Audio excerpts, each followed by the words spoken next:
C'est 23. Nouvelles technologies, univers numérique et innovation. Voici Une tasse de tech avec Alain McKenna et Pascal Forget.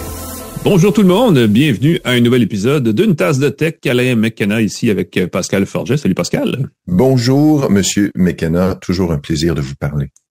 Ben, pareillement, je ferai mon bulletin temporel de météorologique habituel en vous disant que j'ai semé du gazon cette semaine, donc le printemps avance et les petits oiseaux sont venus tout le manger. Mais faut aider la nature et les oiseaux, ça fait partie de la nature, donc on fait ce qu'on fait. Moi, je me réveille. Je me réveille depuis quelques jours à 5 heures du matin par des oiseaux qui pépient avec une allégresse incroyable. C'est un peu dérangeant, mais je garde le moral. C'est l'été qui arrive.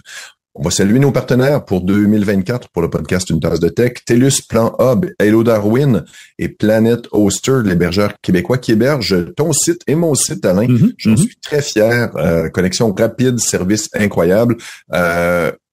On va en parler un peu plus tard dans la chronique. On pourrait parler tout de suite, par exemple, de Hello Darwin, qui est le Tinder pour trouver des fournisseurs pour les entreprises.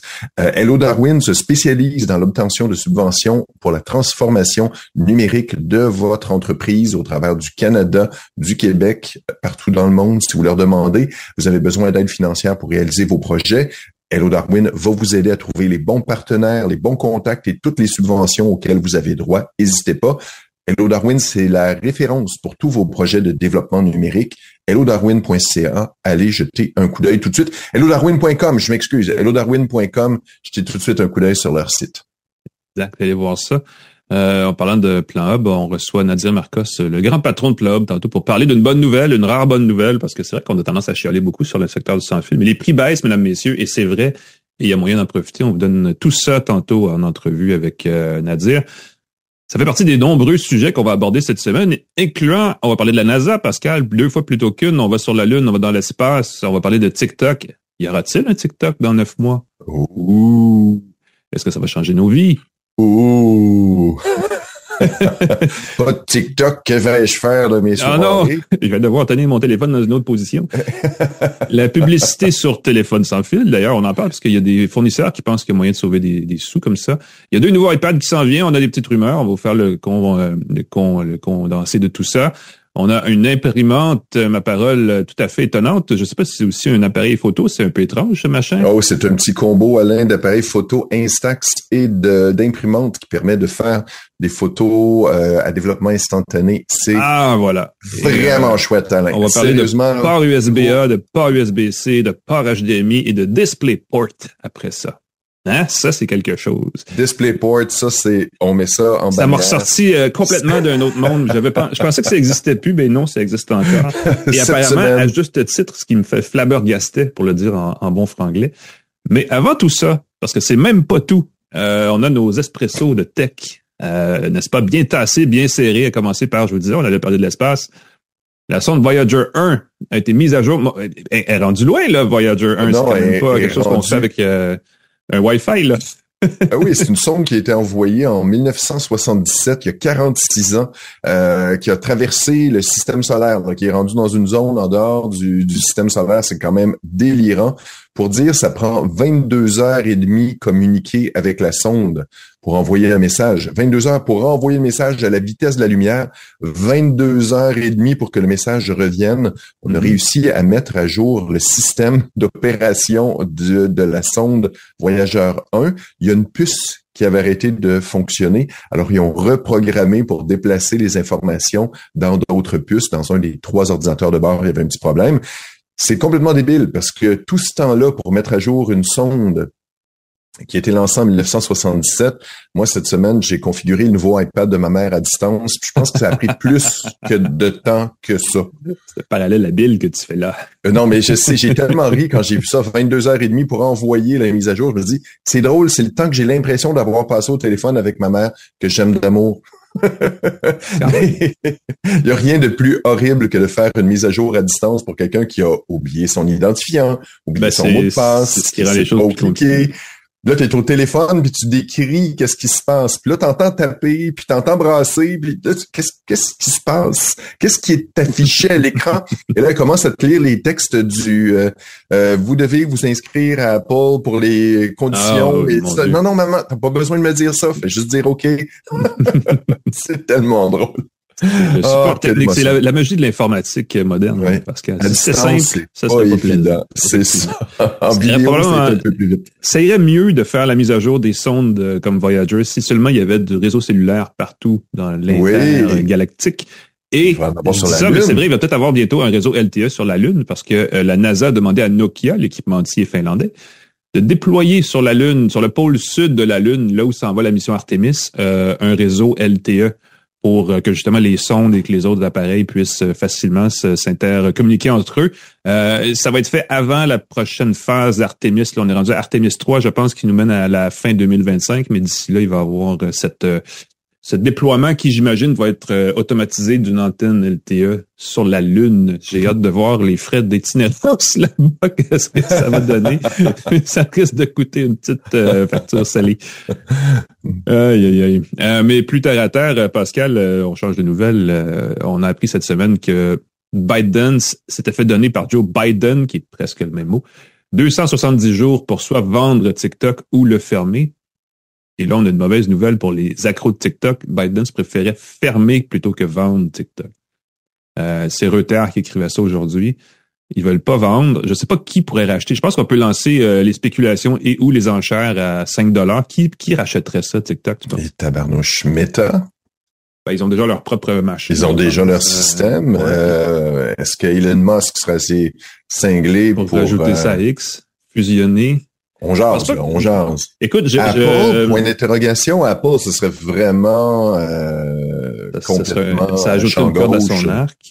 Mais ça ajouterait une corde à son arc, quelque chose, le côté social qu'Apple n'a pas encore réussi à développer. Disney, ce serait un gros morceau. Serait là-dedans? Microsoft, point d'interrogation. On est déjà, ce serait un côté plus ludique par rapport à LinkedIn. Il y aurait peut-être possibilité de faire une transition. La première fois où on parlait de vendre TikTok à des intérêts, c'était deux compagnies. C'était genre Cisco. C'est des compagnies plus... plus infrastructure, plus équipement. Oui. J'ai hâte de voir comment ça va débouler, mais j'imagine, et je sais pas, TikTok, je le rappelle, n'est pas accessible de Chine. Même si l'entreprise qui est ByteDance, qui est propriétaire, vient de Chine. Donc, je sais pas si c'est si mal que ça que les États-Unis s'en débarrassent aussi. Je sais pas si on crée un vide dans le ferment, si le vide va être comblé par autre chose, ou si ça va être comme, finalement, on n'a pas vraiment besoin de cette nouvelle plateforme. Ça pourrait donner un coup de pouce aux services américains similaires, peut-être Instagram ou quelque chose comme ça, qui pourrait en bénéficier. Qu'est-ce qui pourrait l'acheter aussi? Ce serait peut-être une compagnie de divertissement. Ouais, ben ça, je pense à Disney, mais ça pourrait être... Disney, quelque chose comme ça qui pourrait, à ce moment-là, s'en servir comme plaforme pour du divertissement familial, sain et agréable. Amazon pourrait acheter. Amazon, ce serait oui, il y aurait un business case, là, il y aurait quelque chose à faire avec ça. Oui, parce que là, tu as l'intégration des ventes en ligne directement de TikTok, vente en ligne, faites des produits subventionnés. Ouais. Très, très. J'aime ça spéculer. Écrivez-nous. Google. C'est Google Plus 2.0. Voilà, exactement ce qu'on veut.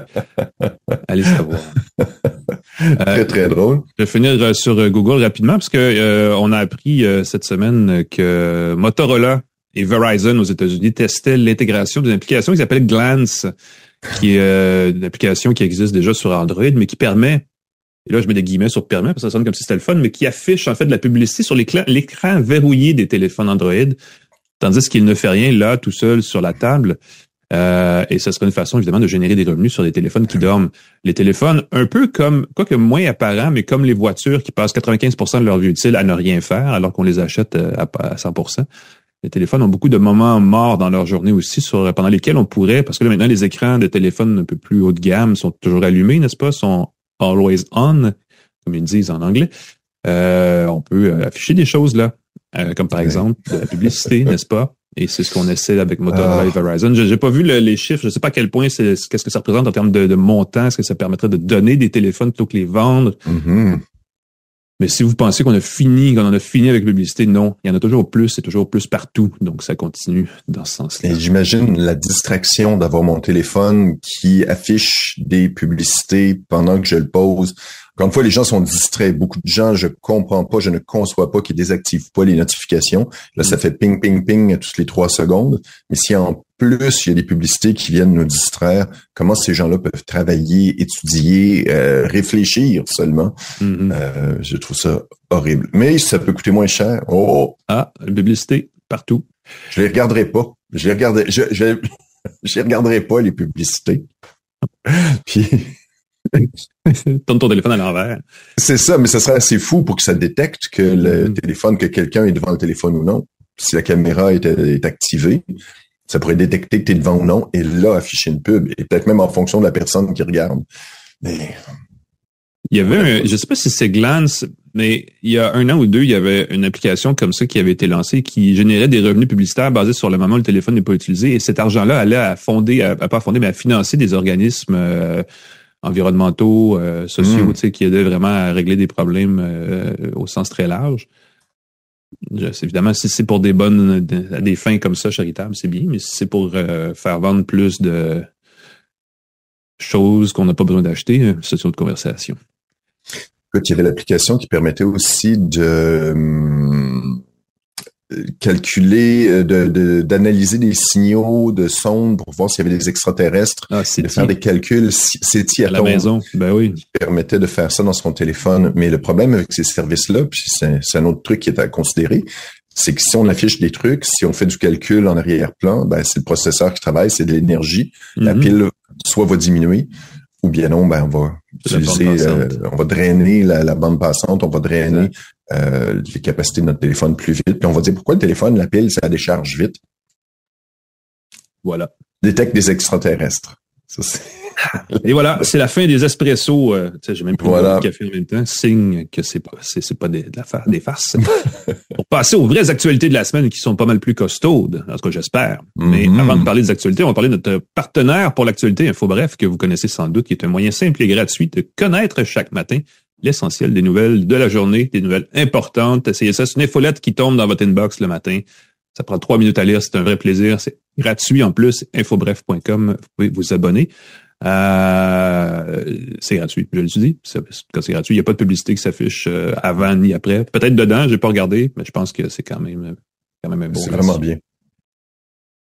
On parlait tantôt des réseaux sociaux et d'intelligence artificielle et on n'a pas parlé d'un truc qui est pourtant une autre chose du moment, la réalité virtuelle. Et là, Meta a quand même fait quelque chose de bien cette semaine. Ils ont annoncé qu'ils ouvraient leur plateforme à d'autres fabricants.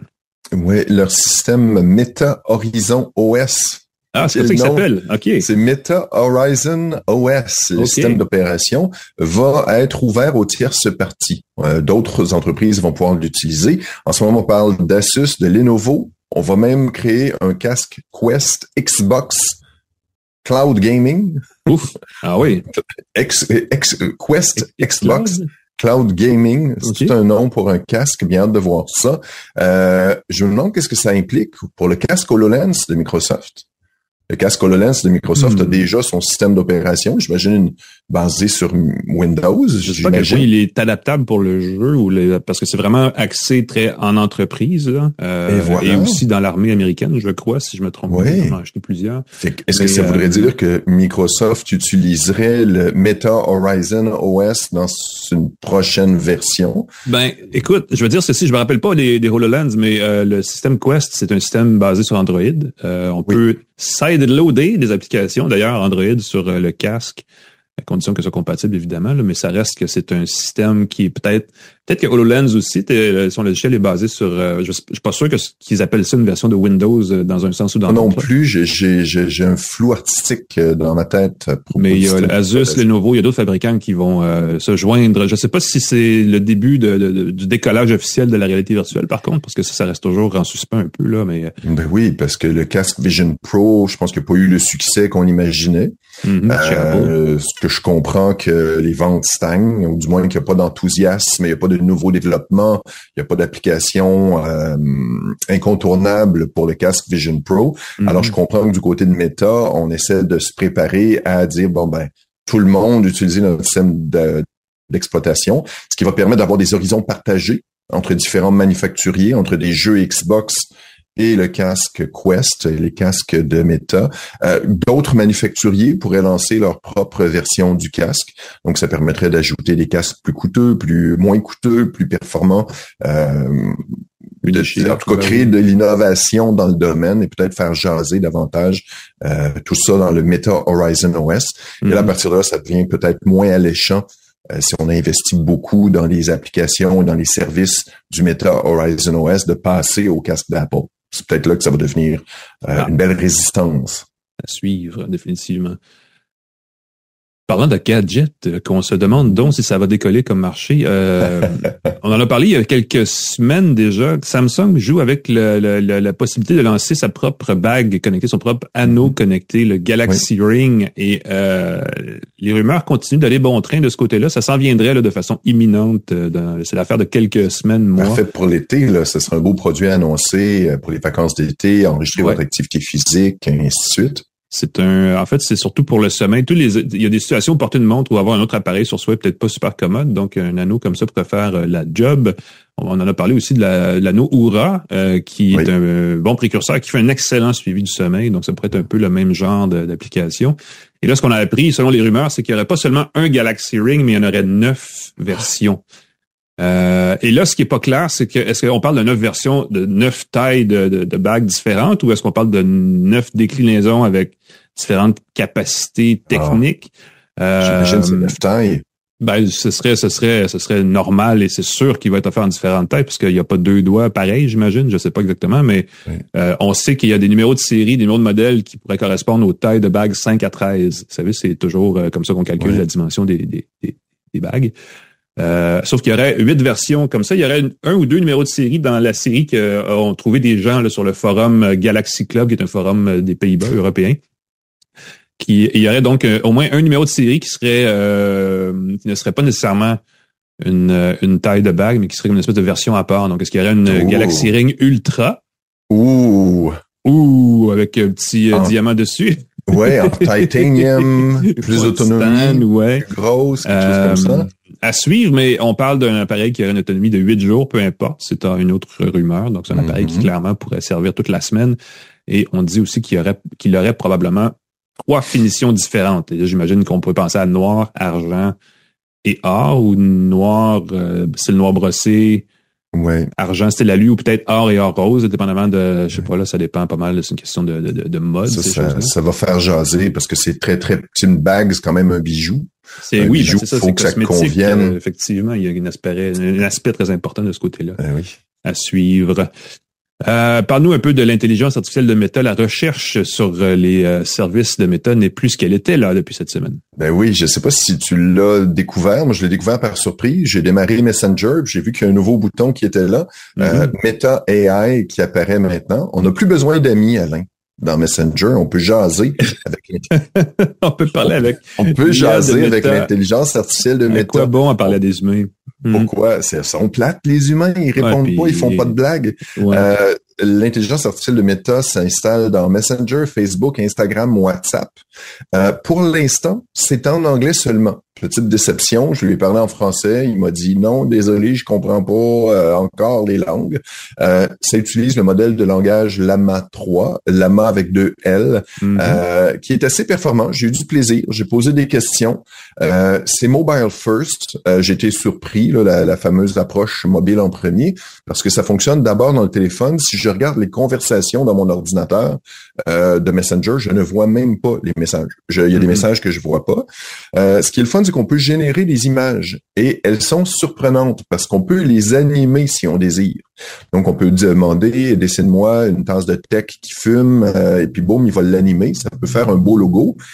Il y a un filigrane dans le coin, c'est pas si mal. Mais l'autre beauté de cette application-là, qui est gratuite pour l'instant, bien de voir si ça va devenir payant ou si des fonctionnalités supplémentaires vont demander un paiement mensuel, ce serait un beau cheval de Troie de nous habituer à accumuler du côté de Meta par rapport à l'utilisation qu'on va en faire aussi. Là. Exactement. On peut afficher du texte. Et ça marche vraiment bien. J'ai été surpris. Si tu demandes à ChatGPT ou tu demandes à Copilot de mettre du texte dans ta photo, il va écrire une espèce de bouillie. Si tu demandes à Meta, fais-moi un panda qui tient une affiche qui dit « Bonjour Alain », l'affiche va vraiment écrire « Bonjour Alain ». Très, très le fun pour faire justement des petites animations. J'ai fait une tasse de tech. On pourrait le montrer dans les commentaires et tout. C'est super joli. Ça fait un beau logo. Crée-moi un logo pour le podcast Une tasse de tech. T'as une belle tasse. Marqué Une tasse de tech dessus, sans faute. D'un bel écouteur, un micro. Vraiment le fun. Ça se connecte à Internet pour avoir des réponses. On n'a plus besoin de sortir des applications Meta pour, par exemple, demander c'est quoi l'horaire d'un film, si on veut se réunir avec des amis. Il fallait que je demande à quelques reprises. J'ai été surpris. J'ai dit, dis-moi quel film je peux regarder demain. Il dit, tel film n'est pas disponible. J'ai dit, regarde dans tel site. Le film n'est pas disponible. Puis j'ai dit, OK, va dans tel cinéma. Puis il dit, ah oui, demain, le film est disponible à telle heure, telle heure, telle heure. C'est encore de l'intelligence artificielle. Il faut prendre toujours avec un grain de sel les informations. Et Meta dit que c'est du code ouvert, fait que ça pourrait aider à démocratiser et rendre l'intelligence artificielle moins intimidante et l'améliorer, s'assurer qu'il n'y a pas de faille de biais ou de trucs douteux qui se font avec ça. Fait que c'est gratuit, essayez-le. Si vous entendez parler de ChatGPT et compagnie, essayez celle de Meta dans votre application préférée, Messenger, Facebook, Instagram ou WhatsApp, et dites-nous ce que vous en pensez. J'ai hâte que ce soit en français. Très, très le fun. Ça serait bien. J'espère que ça va faire bouger les autres. Ils nous ont un petit peu enfoncé ça dans la gorge, là, à la place de l'outil de recherche. Du jour au lendemain, paf, tous ces milliards de personnes ont l'IA de Meta, donc c'est beaucoup de marketing de leur part. Il faut que ce soit bien reçu aussi, effectivement. Oui. Horizon 7 mai, Pascal. C'est comme ça que je l'ai dit. Ça a été, je pense que c'est Apple qui l'a publié cette semaine. Il y a un événement qui va se tenir le 7 mai et dans la petite image qui vient avec l'annonce, il y a le stylet. Donc, on soupçonne qu'il y a des nouveaux iPads qui s'en viennent le 7 mai prochain. Je veux dire ceci, c'est dépendamment où vous vous tenez sur le sujet, mais c'était peut-être temps pour Apple de mettre à jour ces iPads. Il n'y a eu aucune nouvelle tablette lancée par Apple en 2023, durant toute l'année 2023, ce qui est la première fois depuis l'existence de l'iPad qu'on saute une année comme ça. Signe que le marché est peut-être un peu, je veux dire, mature, pour pas dire saturé. Oui, stabilisé. Exactement. Donc, c'est comme pour les voitures. La croissance incroyable n'est plus là. Donc, Apple est peut-être juste en train de raffiner ses produits actuels. La rumeur dit qu'on pourrait voir 2 nouveaux iPads lancés le 7 mai. Un iPad Pro à écran OLED et un iPad Air un peu plus grand que l'iPad Air actuel. Dans le cas du iPad Pro, un écran OLED remplacerait l'écran mini LED qui est actuellement utilisé dans ces appareils-là. Ça permettrait, le OLED, ça permet évidemment des couleurs plus vives, plus dynamiques, un gros contraste, donc des noirs plus profonds. Meilleur taux de rafraîchissement aussi qui permettrait de faire un peu comme les iPhone Pro, je pense, qui ont l'écran toujours allumé où on peut rafraîchir une fois par 1 Hz, une fois par seconde ou jusqu'à 120 Hz selon l'utilisation qu'on en fait. Et tout ça sans consommer plus d'énergie. Peut-être qu'il y aura de la publicité à Apple. on sait pas. Peut-être qu'on commence sur un gros écran Apple comme approche. On aurait un processeur M3 à bord, donc ça serait quand même une mécanique assez puissante. Et tout ça dans un format de 11 ou 13 pouces avec port USB-C pour la recharge. Et on dit recharge sans fil MagSafe.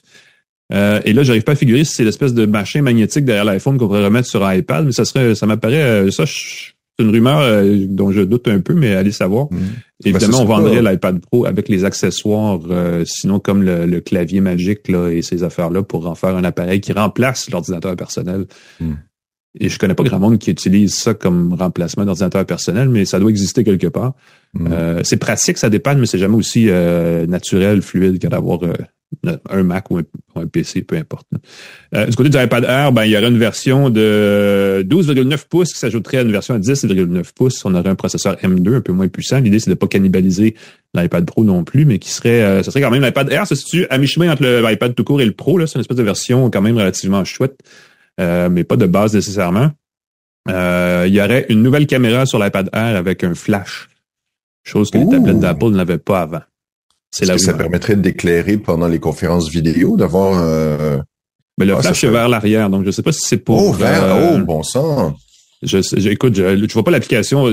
Pendant un bout de temps, on chicanait les gens qui, dans des conférences ou dans des spectacles, prenaient des vidéos, des photos avec leur iPad dans les airs. Je sais pas si c'est pas en tout cas, c'est peut-être pas une bonne idée de faire une meilleure caméra sur une tablette, mais bon. Mais ça, c'est des rumeurs, on va voir. Ce sont des rumeurs et on saura tout ça de toute façon le 7 mai et on pourra en parler à ce moment-là. Ça fait le tour de l'actualité costaud déchargée de la semaine. Mon cher ami, on va prendre une courte pause et on va parler de frais sans fil, de frais réduits ou à la baisse ou qui vont en baissant du sans fil. On va vous donner quelques astuces pour en profiter tout de suite après ceci parce qu'on reçoit Nadir Marcos de Plan Hub qui est un comparateur de prix, pas juste dans le sans fil, dans l'Internet résidentiel aussi et il a des bonnes nouvelles pour nous.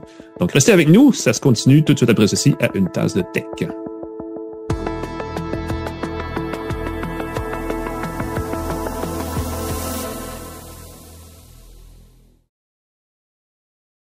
De retour à Une tasse de tech avec Alain McKenna et Pascal Forget. Et bienvenue à Une tasse de tech. On va parler des vraies affaires, Pascal, parce que et je pense que c'est rendu un refrain souvent entendu. Ça coûte cher le sans fil au Canada, ça coûte cher tout le temps, partout. Puis j'ai pas la donnée sous la main, mais le feeling qu'ont les consommateurs quand on leur parle, c'est que peu importe ce que l'industrie dit, la facture à chaque mois elle augmente tout le temps. Et souvent on l'entend au retour des fêtes. Il y a des moments dans l'année où, tu sais, tout d'un coup, nous devons investir dans notre réseau, on vous augmente votre forfait de 2$ par mois sur telle affaire. Et là, souvent, les gens, évidemment, sont pas contents. Et pourtant, cette semaine, le premier ministre Justin Trudeau s'est félicité de voir le coût, j'imagine le coût moyen du sans-fil au Canada. Il dit qu'il a baissé de 50% par rapport à 2018. Je pense qu'il essaie de boucler la boucle d'une promesse qui a été faite à l'époque, là, on va faire baisser les prix, on vous le dit. Qui dit vrai, n'est-ce pas? On a posé la question en général et les gens de Plan Hub l'ont posé en particulier parce que eux, ils ont les données sous la main, donc ils peuvent faire des calculs. Ils ont découvert des choses pas mal intéressantes. Et pour en parler, on a Nadir Marcos, qui est le PDG, fondateur, grand gourou de Plan Hub. Nadir, salut. Salut Alain. Merci de me recevoir. Puis je devrais quand même dire que je suis cofondateur. Je suis pas tout seul dans ce cofondateur, excuse-moi, oui. Ben, en fait, fondateur n'exclut pas d'autres cofondateurs. C'est juste que j'avais pas écrit le co. Effectivement, t'as raison. Modeste en plus. C'est-à-dire cofondateur et modeste. Et personne modeste. Et voilà. T'as envoyé des statistiques de ton côté qui concernent plus les données mobiles spécifiquement, là. Qu'est-ce qui se passe dans le marché? Est-ce qu'on est vraiment en train de subir une baisse des prix? Oui, écoutez, quand on regarde le prix moyen du gigabit, il est en forte baisse. Okay. Pour vous donner un indice, là, quand je regarde les prix moyens du Canada et du Québec, on était en janvier 2014 à 2,73 du gigabit, puis maintenant ça a beaucoup baissé, on est rendu à 1,11. Fait qu'il y a vraiment une baisse au niveau du prix unitaire. Cependant, toujours un mais. Évidemment, ce qu'on observe aussi, c'est que le consommateur, lui, en revanche, il cherche des données des forfaits plus gros. Mm-hmm. Et puis j'ai donné là-dessus aussi, il y a exactement un an, donc avril 2023, le Canadien moyen cherchait 14,5 gigs par mois. Ah oui. Élevé, ça te surprend peut-être, Alain? Mais en fait, oui. Puis, je sais pas si tu as les données ventilées par région. Je sais pas si au Québec, c'est différent du reste du Canada. J'étais sous l'impression que le forfait moyen était aux alentours de 4 à 6 gigaoctets, en fait. Oui, j'en ai. Puis, au Québec, on est moins gourmand que les Ontariens. Là, j'ai les données sous les yeux pour le Québec et l'Ontario, mais bon, juste pour finir le point, on était à 14,5. Là, on est rendu à 19,5. Puis, je vais te donner les chiffres en note actuelle au Québec. Ça finit bien par charger. Trop d'achalandage sur le site. Il va falloir... c'est ça. Mais c'est bon, ça serait un beau problème à avoir, mais c'est pas le cas. Alors, au Québec, vous voyez, on est à 18,5. Puis bon, comme la moyenne est à 19,5, on voit que le Québec est plus petit. Puis l'Ontario, ça s'en vient. Ça, c'est la consommation de données par mois, c'est ça? C'est pas la consommation, c'est ce que le client recherche sur Plan Hub.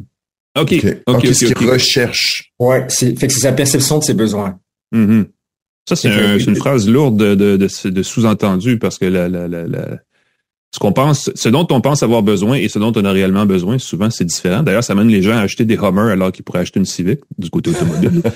Je sais pas si c'est la même chose applicable dans la téléphonie parce que souvent, les gens veulent des gros forfaits en disant, je veux pas excéder, je veux pas payer la surprime si. Et les fournisseurs offrent des forfaits maintenant. Je pense qu'il y a le dépassement est comme un peu inclus souvent, là. Exact. Je te dirais là que, t'as raison, mais c'est beaucoup plus vrai, du coup, dans l'Internet résidentiel. Ah oui. beaucoup plus vrai dans l'Internet résidentiel. Je pense que quand on a un espèce de questionnaire, un des mandats de PlanHub, c'est évidemment de capturer toute l'offre sur le marché puis de la présenter d'une façon claire, mais c'est aussi d'aider le consommateur à définir ses besoins puis à les comprendre. Puis pour Internet, oui. Mm-hmm. Pour Internet, on voyait que clairement les gens étaient un peu perdus dans des mégabits seconde. Et puis, fait qu'on a fait plein de mesures. On a parti Netflix, on a regardé combien ça consommait en 4K, en SD, puis tout ça. Puis là, on voit que honnêtement, ça prend pas une très grosse connexion pour avoir une expérience qui est bien sur Internet. Fait que là, je te dirais pour Internet, c'est beaucoup plus vrai. Mm-hmm. Ouais, c'est le mobile. Tu fais bien d'en parler, puis on peut peut-être faire une parenthèse, parce qu'on en parlait la semaine dernière avec les gens de Planet Hoster, la définition de la haute vitesse aux États-Unis, ça a été doublé. Là, on parle c'est pas de la haute vitesse tant que t'es pas à 100 mégabits. Est-ce qu'on a besoin d'une connexion à 100 mégabits seconde à la maison pour un Internet résidentiel moyen? Ça dépend de plein de facteurs, mais ça dépend surtout de ce qu'on fait. Mais juste à titre d'exemple, Netflix en SD, c'est 4 mégabits, c'est 4 mégabits par seconde. Ah oui, donc c'est pas besoin. Puis en plus, c'est comme un espèce de sinus sans être trop technique, fait qu'il y a un pic à 4 mégabits. Fait qu'en théorie, tu peux avoir deux personnes s'il y a un déphasage sur la consommation. Puis bon, Netflix c'est quand même intelligent, fait qu'en théorie, tu peux avoir deux streams, deux télés qui roulent du Netflix à 4 mégabits seconde avec une connexion de 5 mégabits seconde, ça devrait marcher. Mais fait que c'est beaucoup plus bas que on ne nous laisse croire, pardon. Ouais, oui. C'est un peu la même chose, et on peut revenir au sans fil, c'est que on a les besoins, on pense avoir certains besoins, on magasine certains trucs, et les fournisseurs vont aussi nous pousser des forfaits qui ont aucun bon sens. Dans l'Internet résidentiel, le gigabit seconde que bien des fournisseurs, il n'y en a pas comme 18 non plus, là, mais est vraiment superflu dans la plupart des cas, et c'est la même chose dans le sans fil. Quand on appelle, ça m'est arrivé récemment, j'ai appelé mon fournisseur, j'ai dit, hey, ma facture est élevée, qu'est-ce qu'on peut faire? Et au lieu de baisser le forfait, il t'augmente pour le même prix les données, ou il va chercher une façon de garder son paiement mensuel au moins aussi élevé. Est-ce qu'on a du levier comme consommateur? Est-ce qu'on peut justement négocier? J'imagine que oui, là, il y a moyen de négocier malgré tout ce que disent les fournisseurs. Oui, il y a toujours moyen de négocier. Le meilleur moyen, c'est de trouver une offre concurrente, puis de les appeler. Mm-hmm. Puis souvent, puis là, avec la baisse de prix qu'on observe, souvent, il y a des prix déjà plus bas qui sont publics avec l'opérateur actuel. Puis fait que c'est vraiment à quelques clics, là, il y a des économies, des belles économies à aller chercher. Bon, sinon plus de gigs, mais bon. Mais je pense que pour la mobilité, l'attrait d'avoir plus de données, c'est plus un espèce de sentiment de sécurité, comme tu le disais. Mm-hmm. Mais pour Internet, là, il n'y a pas un énorme gain en expérience. Fait que là, c'est vraiment un peu jeter des dollars par la fenêtre, si on veut. Ben oui. Mais là, donc, tout le monde a raison. Ça coûte plus cher, ça coûte moins cher. Donc, c'est vrai. Je t'aurais demandé, je sais pas si vous voyez ça, puis c'est peut-être plus un conseil un peu plus de haut niveau, mais il faut évidemment négocier avec son fournisseur, il faut appeler son fournisseur. Est-ce qu'il y a une fréquence, est-ce qu'il y a un moment de l'année que vous observez à voir les chiffres fluctuer? Y a-t-il un moment dans l'année où c'est moins cher vraiment par rapport au reste de l'année? Oui, définitivement. Il y a des périodes clés pour la mobilité. Puis celles-ci sont la rentrée scolaire, évidemment le Boxing Day, le Black Friday, et puis le March Break, la semaine de relâche. Ah oui. C'est trois périodes clés. Ce qu'il ne faut pas faire, c'est acheter en janvier. Ça, c'est systématique. Puis ils s'amusent des fois à augmenter pour rebaisser de temps à autre. Fait que, mais c'est très dynamique, hein. Puis c'est ça qui nous occupe beaucoup chez PlanHub. Puis c'est ça qui demande beaucoup de travail. C'est vraiment garder un œil sur les prix, les monitorer, les capturer, les digérer, les mettre sur notre système. Fait qu'on fait une mise à jour quotidienne. Et puis honnêtement, nous, on a développé un produit pour ça, justement, qui est comme une espèce d'alerte de baisse de prix. Oui. C'est ça. Fait que là, on te dit exactement, OK, là, il y a un prix qui est en bas de ce que tu payes. Fait que le consommateur nous dit ce qu'il paye, puis nous, on monitor, puis on t'avertit. Fait que souvent, c'est le fun si on la configure juste sur notre opérateur actuel, parce que là, c'est un coup de fil, ou des fois, ça se fait sur le site, mais c'est vraiment quelques clics pour faire quelques dollars d'économie. Puis mine de rien, les sous font les dollars, donc ça finit par s'accumuler, là. Ça, c'est très vrai. Évidemment, ce qu'on paye en service ou ce qu'on paye pas en service, souvent on le repaye en appareil parce qu'ils se reprennent, on achète des téléphones, maintenant il faut les payer, il faut aussi les amortir par mois souvent, ça s'ajoute à la facture. Est-ce que de ce côté-là aussi, vous regardez les chiffres ou vous touchez moins au matériel? Oui, sur PlanHub, si vous choisissez un téléphone, on va faire le calcul si ça vaut plus la peine de l'acheter plein prix ou en mensualité. Puis s'il y a plusieurs paliers de mensualité, on va tous les calculer. Mm-hmm. Règle générale, puis là, par contre, là, les appareils ont augmenté beaucoup. Si on sait, puis c'est pas au profit fini. Non, c'est pas fini. Puis c'est pas au profit des opérateurs tant que ça, surtout sur les iPhones, les marges sont quand même petites. Mais fait que oui, on regarde ça, mais c'est ça. Donc là, c'est sûr que la facture augmente. Puis si je peux faire juste un petit retour en arrière, tu parlais du gouvernement. Du gouvernement, l'histoire que d'abord, ce que j'ai regardé, c'est le revenu moyen par usager chez les opérateurs. Oui, j'allais venir. Parlons-en de ça. Parce que ça aussi, c'est en hausse, en fait. C'est que les fournisseurs vont toujours faire un petit peu plus d'argent. Ben, justement, cette tendance a changé tout récemment. Ah oui? Ah bon? Oui. Puis elle s'est stabilisée, puis même, dans certains cas, réduite. J'ai des chiffres, et puis, donc, il y a quand même, puis bon, si on tient compte de l'inflation, ben, c'est encore plus bas qu'avant. Fait que là, c'est une tendance qui a changé, là. Et puis, les chiffres du gouvernement, l'histoire avec les chiffres du gouvernement, c'est qu'ils regardent des petits forfaits, puis les gens ne cherchent plus des petits forfaits. Fait que c'est un petit peu une espèce de moyen facile de réduire les prix, mais en réalité, la facture du consommateur, elle, comme il cherche des plus gros forfaits, ben, elle change pas tant que ça. Ouais, c'est qu'ils regardent des forfaits que les gens n'achètent plus, donc qui ne valent plus grand-chose aux yeux de personne, effectivement. Je pense que c'est quoi? C'est comme 2 gigaoctets par mois avec... c'était pas ça va jusqu'à 6. Il y a 5 paliers, si ma mémoire est bonne, puis ça va jusqu'à 6, je crois. Fait que c'est un petit peu dépassé comme mesure. Et si je peux me permettre, ce que je comprends des petits forfaits, c'est qu'ils sont, pour $2 de plus, t'as beaucoup plus de données. Pour $2 de plus, t'as beaucoup d'avantages. Fait que j'imagine que le consommateur, moi, je succombe souvent à ce piège-là. Je regarde le forfait de base. Oh, $26. Oh, $28. T'as les textos illimités. $30. On va prendre $30. Je suis capable, $4 par mois. Fait qu'on upgrade comme ça notre forfait sans s'en rendre compte. Alors que dans le fond, on n'a pas besoin nécessairement de l'Internet illimité ou de 50 gigs dans son, de téléchargement dans son téléphone. 10 gigs peut suffire, dans certains cas. Exact. Ben, c'est une science sur le pricing, puis bon, ils ont de l'expérience là-dedans, hein, fait que, mais d'ailleurs, chez PlanHub, avant, on organisait tout en fonction du prix. Oui. Puis là, justement, pour essayer de capturer cet effet-là, on a commencé à regarder le prix unitaire. On a fait une espèce de ce qu'on appelle le tri recommandé, puis là, on regarde le prix unitaire, on regarde, en tout cas, une série d'indicateurs, puis justement, là, dans un cas où est-ce que le $2 va te donner beaucoup plus de gigs, c'est possible qu'on affiche ce forfait-là à la place. Ah oui. Est-ce que vous pouvez arriver à déterminer quel serait le forfait qui en donne le plus pour son argent au Canada en ce moment? J'ai pas les chiffres sous les yeux, mais oui, ça serait pas trop compliqué à faire parce que ça, on le calcule à chaque fois qu'il y a une recherche et c'est calculé.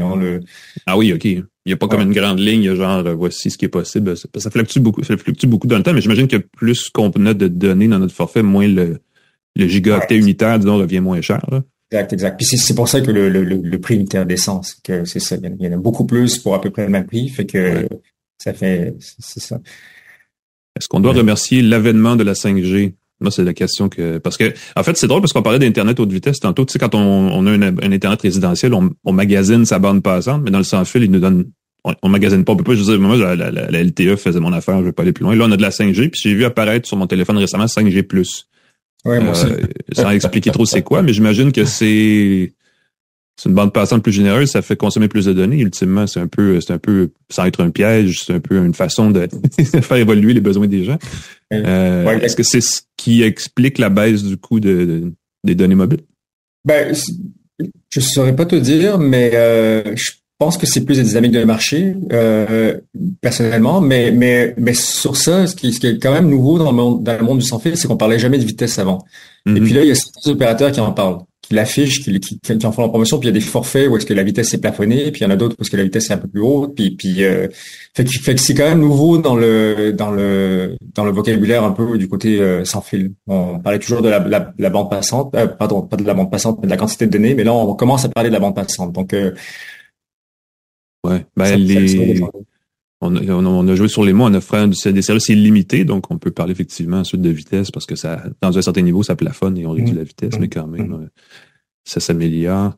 Est-ce que tu suis les évolutions du réseau? Est-ce qu'on peut dire la 5G, parce que c'était évolutif, là, la première 5G, c'était plus de la 4G+, en tout cas, on joue un peu sur les mots. Là, la 5G+, c'est peut-être proche de la vraie 5G. Où est-ce qu'on en est par rapport à ça?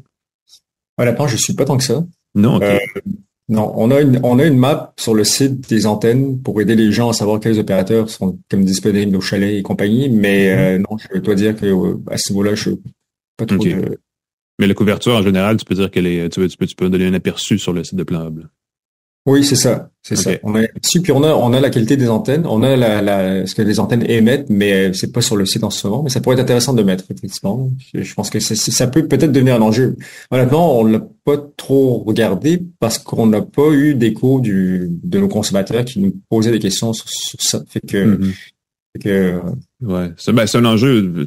La 5G ayant des besoins en antenne, je vais dire comme ça, plus élevés, parce qu'il y a plus, le rayon d'action d'une antenne 5G est moins grand que la LTE. Ça prend plus d'antennes. On en voit surgir partout. Donc, effectivement, c'est pas un enjeu de consommation tellement que de paysage urbain, là, mais c'est une autre conversation, définitivement. Est-ce que cette tendance, Nadir, va continuer à la baisse? Est-ce qu'on peut dire, parce que j'imagine qu'il y a aussi le fait que, bon, dans le reste du Canada, l'arrivée le rachat de Freedom, l'incursion de Québécois a dû aider. Est-ce qu'ici, on voit le marché évoluer vers une baisse des prix aussi au Québec?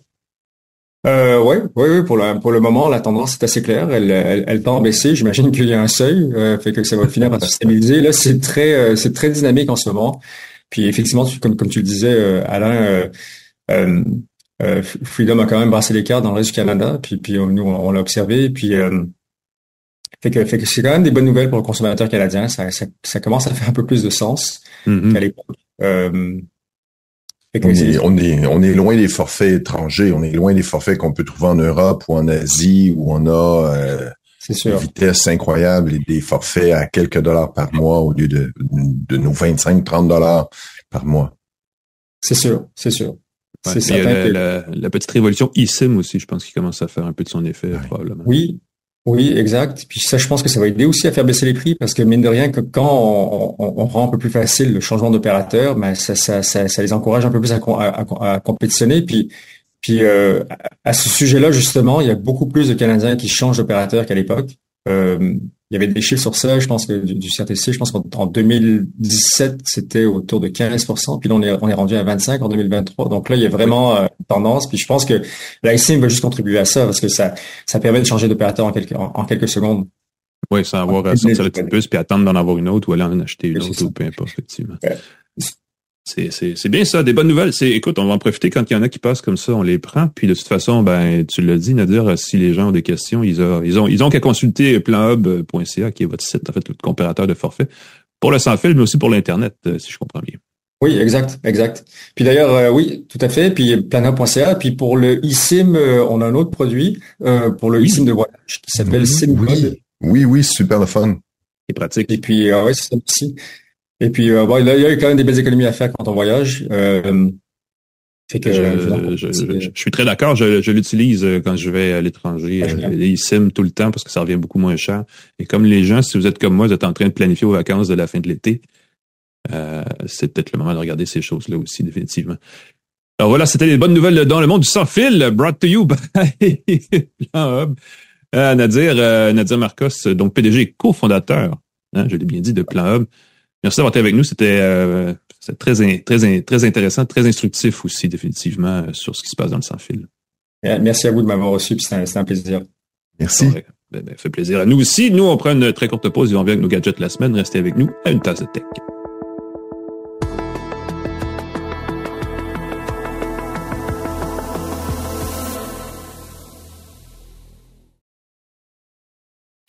De retour à Une tasse de tech avec Alain McKenna et Pascal Forget. Et bienvenue à Une tasse de tech. Nous allons parler de gadgets, on le disait tantôt, enthousiasmants. Je pense que c'est un anglicisme, mais je suis pas sûr. En tout cas, bref, dans le cas de Pascal, il était emballé de déballer son gadget. Hein. Oh oui. Mais avant d'en parler, Pascal, je vais rappeler l'existence de notre hébergeur officiel à toi et moi, Planet Hoster, qui est un commanditaire de la balado, qui vous permet de migrer en 20 minutes ou moins. Je ne veux pas dire que c'est gratuit parce que c'est pas un livreur de pizza, mais c'est québécois, c'est local, c'est presque dans votre quartier si vous restez dans ce coin-là à Laval. Mais vous pouvez pas aller le visiter parce que c'est privé, c'est sécurisé, c'est important de protéger les données des gens. On a reçu des gens de Planet Toaster la semaine dernière à la balado d'ailleurs, ce qui est un heureux hasard, n'est-ce pas? Pour parler des bénéfices d'entreprises comme la leur. Il y a des choses qu'on soupçonne jamais, mais entre autres l'empreinte carbone de ces technologies-là. Si vous faites affaire avec un bon fournisseur, il y a moyen de réduire votre impact environnemental. C'est pas tout le monde qui tient à ces choses-là, mais pour ceux pour qui c'est important, la nature, ben oui, ça fait partie du calcul et ils ont donc des solutions mise en commun de l'énergie, des choses comme ça qui permettent d'avoir une moins grande empreinte, mais qui permettent aussi de optimiser l'utilisation qu'on fait de nos ressources web. Si vous avez un site web, c'est une bonne façon de faire, d'améliorer, d'optimiser vos opérations et de payer moins cher. Point. Virgule. Saut de paragraphe. Prochaine étape. Pascal, tu nous parles en fait, c'est deux affaires. Hein. Le Instax PAL, c'est juste parce que c'est un petit peu dur à prononcer. Instax PAL et Instax Mini Link 2 de Fujifilm. Oui. C'est le genre de produit, écoute, c'est le genre de produit que tu te dis, wow, c'est bien le fun. Je voulais parler des nouvelles caméras Fuji à développement instantané, les appareils qu'on met un film dedans qui se développe en se révélant doucement, de type Polaroid. C'est des bons vieux Polaroid, ben oui. C'est ça, mais Fuji aime pas qu'on parle parce que c'est la marque de commerce concurrente. C'est comme Kleenex et Frigidaire. Parce que ça n'existe plus vraiment. Exactement. Fait qu'on va parler à partir de maintenant de Fuji et d'Instax. D'accord. C'est le petit appareil qui s'appelle le Instax PAL. J'ai découvert ça et j'ai trouvé ça mais tellement mignon. C'est un appareil photo qui est de la grosseur à peu près d'une balle de golf, un peu plus gros qu'une balle de golf. On dirait un petit ours qui te fait un clin d'œil. Non? Tu le vois? Moi, je le vois, en tout cas. Oui, ben, je le vois, mais il y a aussi une grosse bavette, ou alors il y a quelque chose. Une grosse bavette, c'est le petit protecteur. Ici, regarde, ça va ressembler encore plus à un petit ours. Si je le ferme comme ça ressemble à un petit ours qui te fait un clin d'œil. C'est un appareil photo qui a deux boutons. Un bouton sur le dessus pour le démarrer, tout simplement. Et là, ça fait des bruits amusants. Ça fait des petits bruits de jouets très, très chouettes. Et il y a un autre bouton à l'arrière pour prendre les photos. Il n'y a pas de viseur. On vise au pif. Si on veut, on peut s'aider avec une espèce de petit anneau. Ah, une espèce d'anneau pour viser comme... OK. Ouais, c'est un anneau là qui sert à rien. Là. C'est juste un petit rond que tu mets au-dessus, mais c'est aussi l'anneau pour tenir son appareil si on veut. Okay. Et ça sert aussi de trépied si on veut poser son petit appareil avec un angle sur une table. Il y a quelque chose de fondamentalement japonais dans cette affaire-là, me semble. Écoute, kawaii, le fameux kawaii, cute, mignon, tout lors du déballage est merveilleux. Les boîtes sont cute, l'emballage est cute, le papier est cute, tout est joli là-dedans. Quand on prend une photo, écoute, tu peux choisir des sons. Tu peux enregistrer avec ta voix le son avant de prendre la photo. Fromage. Fait que dans ce cas-ci, j'ai enregistré le mot fromage pour démarrer la photo. Tu pourrais dire bonjour, tu pourrais dire coucou, tu pourrais dire ce que tu veux. Tu as 5 choix comme ça qui peuvent être enregistrés avec ta propre voix. Cute. Tu as 50 photos dans l'appareil qui peuvent être stockées par défaut. Tu peux rajouter du stockage avec une carte micro SD. Et le fun commence. Encore une fois, là, on parle même pas de qualité de photos. Ça prend des photos de style rétro, style vintage, des photos. Grand angle ou quand même assez bien cadré? C'est le style Polaroid. On va redire le mot, là. C'est vraiment des photos avec un style très naturel, les couleurs sont très bizarres. Et ce qui est le fun, c'est que quand tu prends la photo avec le Instax PAL, tu n'imprimes rien, ça te coûte pas. T'as pas de photo qui sort, qui coûte des sous. Tu peux prendre 50 photos dedans, tu peux les transférer dans ton téléphone. Quand tu transfères dans ton téléphone, les photos s'effacent de l'appareil, fait que tu as un stockage qui est presque illimité. Et là, le fun recommence. Prendre les photos, c'est le fun.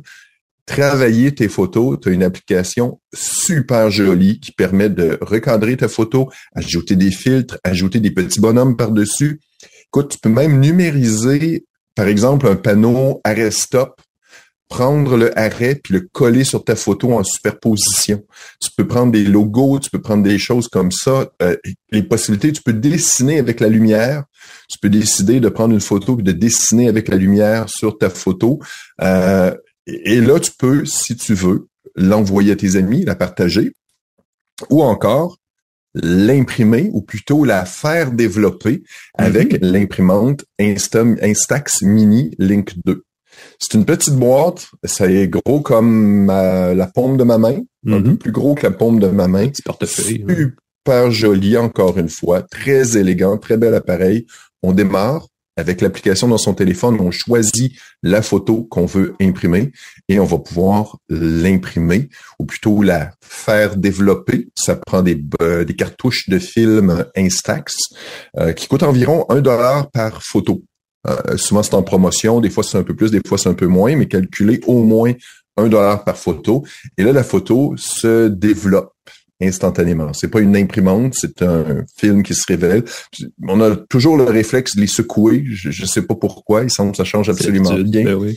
Mais ce qui est le fun, c'est comme on peut choisir les photos qu'on prend, on peut les retoucher, recadrer, arranger. On diminue beaucoup les risques de déception. Et deux, c'est pas si cher que ça. Puis c'est un beau souvenir. Tu prends une photo, tu rencontres quelqu'un, tu prends une photo, tu laisses la photo en partant. Merci pour la soirée merveilleuse. C'est ludique. Ben oui, c'est bien. J'imagine le message comme ça. Tu peux faire des petits messages comme ça, moment spontané. Puis tu gardes une trace physique. Je trouve qu'avec le Instax Mini puis le Instax PAL, tu oublies ton téléphone. Avec le téléphone, si tu vas cadrer, tu vas faire attention. Avec l'Instax PAL, pour te dire, tu as un flash qui se déclenche automatiquement. J'ai pas vu si on pouvait le désactiver, mais le flash est extrêmement puissant. Ce qui va avoir, c'est éblouissant. Là, je l'ai essayé, je l'ai fait circuler avec ma blonde et ses enfants. Toutes les imperfections via l'appareil photo, là. Ben oui. On avait des flashbacks de l'éclipse. On avait la rétine un peu cramée. Ceux qui n'ont pas porté de lunettes, ceux qui ont eu des problèmes avec ça. Mais vraiment le fun. Sérieusement, l'Instax PAL coûte 130 quelques dollars. C'est pas nécessaire de l'utiliser. Si on veut, là, moi, ce que je vois, là, c'est un appareil photo extraordinaire à laisser à ses enfants. Allez vous promener, gardez ça, prenez des photos. On met une carte micro SD là-dedans. S'il brise, pas très coûteux, ben oui. C'est pas très... Et puis les photos sont toutes croches. Et ensuite, on peut les retravailler, on peut les envoyer comme on veut et imprimer celles qu'on veut.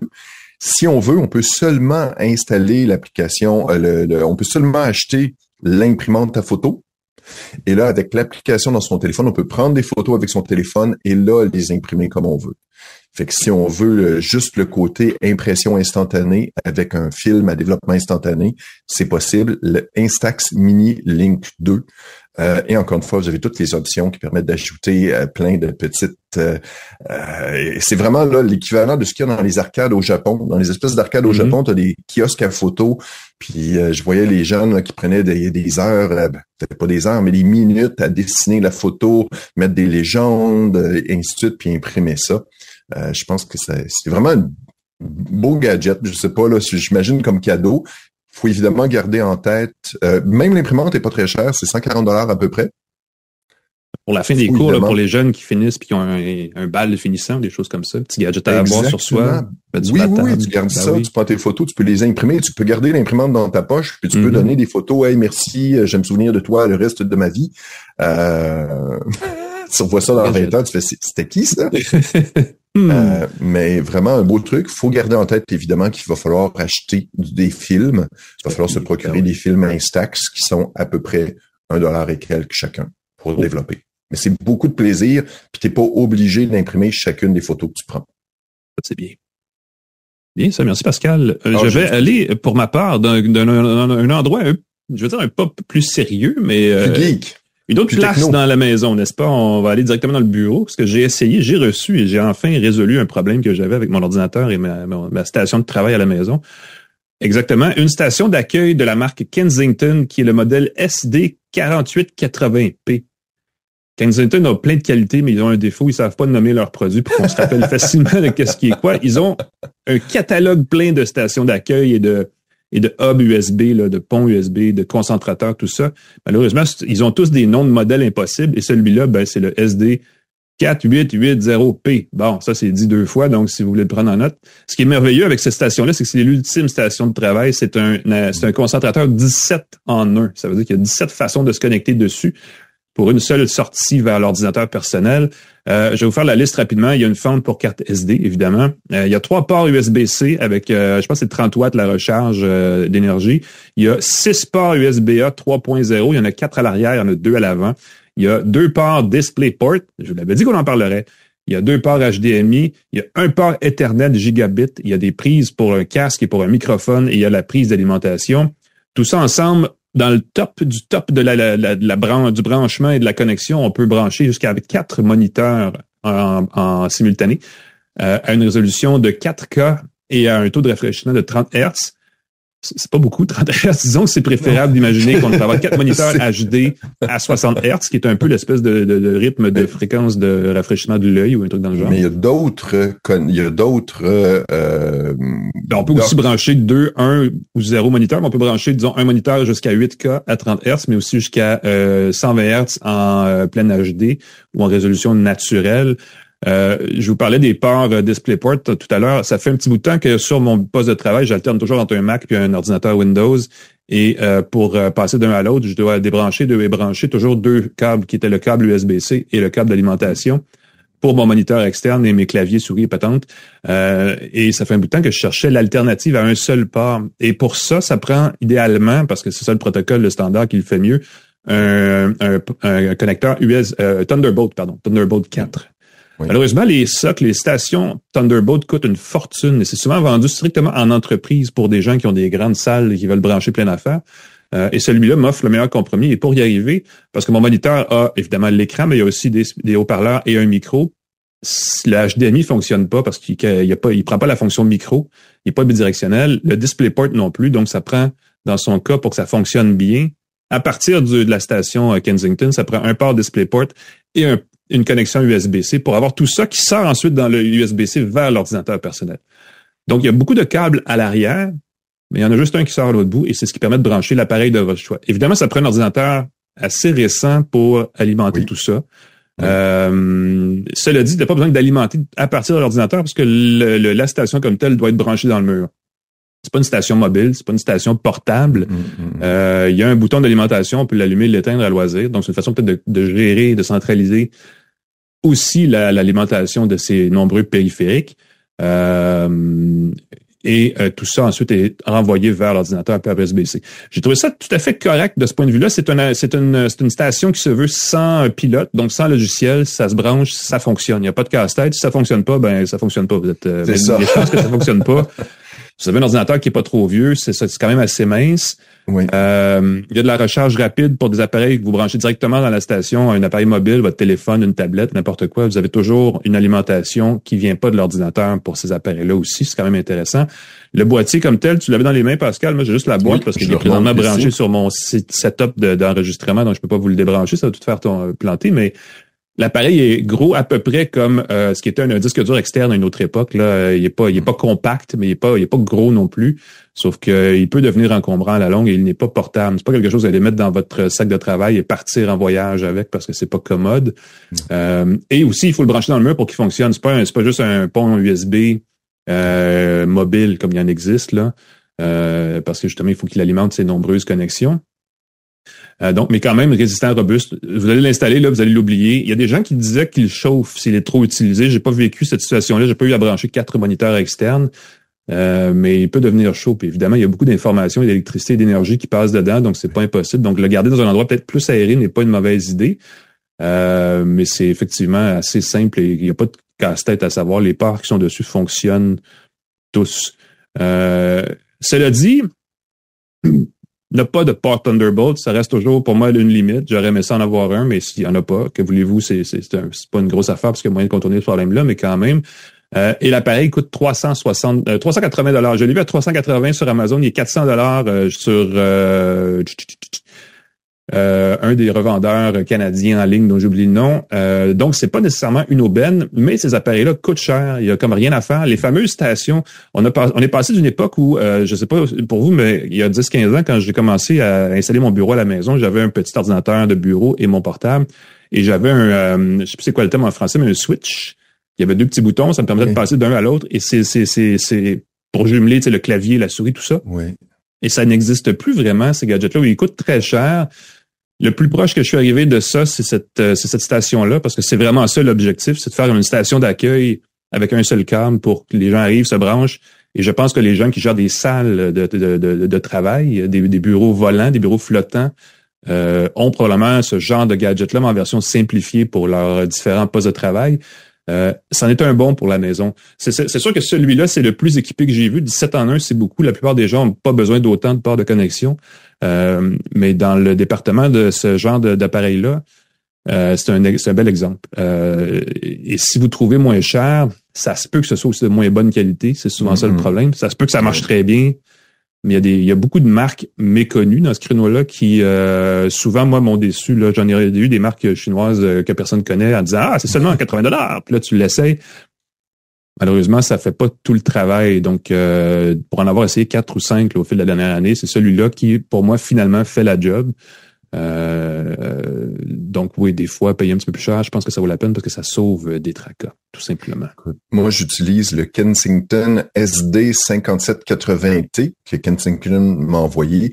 Il est Thunderbolt 4. Et ça, c'était le truc que je trouve extraordinaire parce que mon nouvel ordinateur que j'ai reçu récemment, que j'ai fait assembler récemment, est Thunderbolt 4. Mais le beau problème de ça, c'est qu'il faut bidouiller. Il faut s'assurer quand on achète une station d'accueil que notre ordinateur a les ressources nécessaires pour gérer ça. Il n'y a pas de carte graphique là-dedans. Il n'y a pas de... c'est la puissance de notre ordinateur on rajoute des ports avec la station d'accueil. Et dans ce cas-ci, moi, je suis très, très, très, très satisfait parce qu'on peut brancher son ordinateur dedans. On a un branchement de son ordinateur, dans ce cas-ci, une tour. Et j'ai sur mon bureau est de hauteur amovible, je garde les ports devant moi. De hauteur ajustable, j'ai dit amovible, le bureau s'ajuste en hauteur. J'ai ma station d'accueil et j'ai tous mes ports devant. Fait que je veux brancher quelque chose pour le recharger, le brancher à mon ordinateur. Il y a entre autres un lecteur de carte SD. On peut mettre un adaptateur là-dedans pour une carte micro SD si on en a besoin. Voilà. Puis évidemment, on peut brancher ses écouteurs dedans. Puis quand je bouge mon bureau, quand je déplace la hauteur de mon bureau, la station d'accueil reste là. Et évidemment, mes moniteurs sont branchés dedans aussi. Super. Ouais, c'est bien ce que tu dis. C'est un beau complément pour un bureau ajustable parce que tous les ports et tous les câbles se retrouvent à la même place. Oui. Et quand on bouge le bureau, il y a juste probablement le câble d'alimentation à brancher quelque part en dessous. Et il y a moins de... Exactement. C'est pas seulement pour les ordinateurs portables parce que le gros avantage, c'est que tu arrives avec ton ordinateur portable, tu le branches dans ta station d'accueil et boum, c'est réglé. T'as plusieurs moniteurs, t'as tous tes ports. Le clavier externe, la souris, souvent. Le clavier externe. Tout reste branché sur ton bureau. Tu branches ton laptop dans ta station d'accueil, il se recharge, les moniteurs se multiplient tout. Tu pars avec ton laptop, tout reste sur ton bureau, un seul branchement à faire plutôt que de brancher 4-5 périphériques d'un coup. Gros gain de productivité.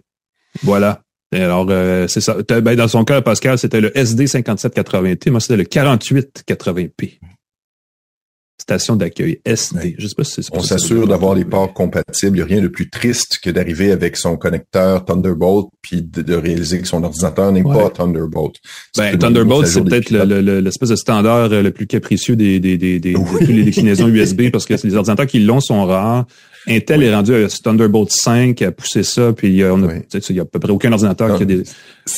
Assurez-vous, lisez bien les fiches techniques, parce qu'effectivement, ça peut devenir fâchant vite quand ça marche pas. C'est tout, mon cher ami. Et on remercie nos partenaires pour le podcast. TELUS, Planet Hoster, Hello Darwin, C23, le groupe Cogeco, Claude Hébert et Jean-Christophe Ouellette à la mise en onde. Merci beaucoup. C'est grâce à eux qu'on est diffusé partout au Québec, dans la province, dans le monde entier. Partout dans la francophonie. N'hésitez pas à nous écrire, à nous faire des commentaires sur YouTube et compagnie. On est partout. Réseaux sociaux aussi. On peut me lire sur pascalforget.com. Alain McKenna, on peut te lire, entre autres, dans Le Devoir, mais aussi sur plusieurs autres sites. Je parle de la fin de la musique en fin de semaine, si vous allez lire. Ça vous tente d'aller lire ça. La fin de la radio, en fait. Mais j'ai essayé les deux. Il y a deux sites, là. Il y a Suno puis Udio, qui sont des intelligences artificielles génératives qui créent de la musique que vous voulez à partir d'une phrase. Oui. Et ça fait réfléchir. Définitivement. J'en parle dans Le Devoir. Donc oui, allez lire ça. Puis évidemment, je vais souvent passer tes contenus, Pascal, de pascalforget.com. Et ça aussi, ça vaut la peine d'être vu. Donc allez-y. Merci. Et parlant de quoi, nous, on doit aller justement créer ce contenu magique pour ces plateformes numériques et ou imprimées et ou virtuelles et ou physiques. Pourquoi pas? Donc, on vous souhaite une bonne semaine. Prenez soin de vous. Nous, on se revoit la semaine prochaine pour une autre tasse de tech. Salut tout le monde.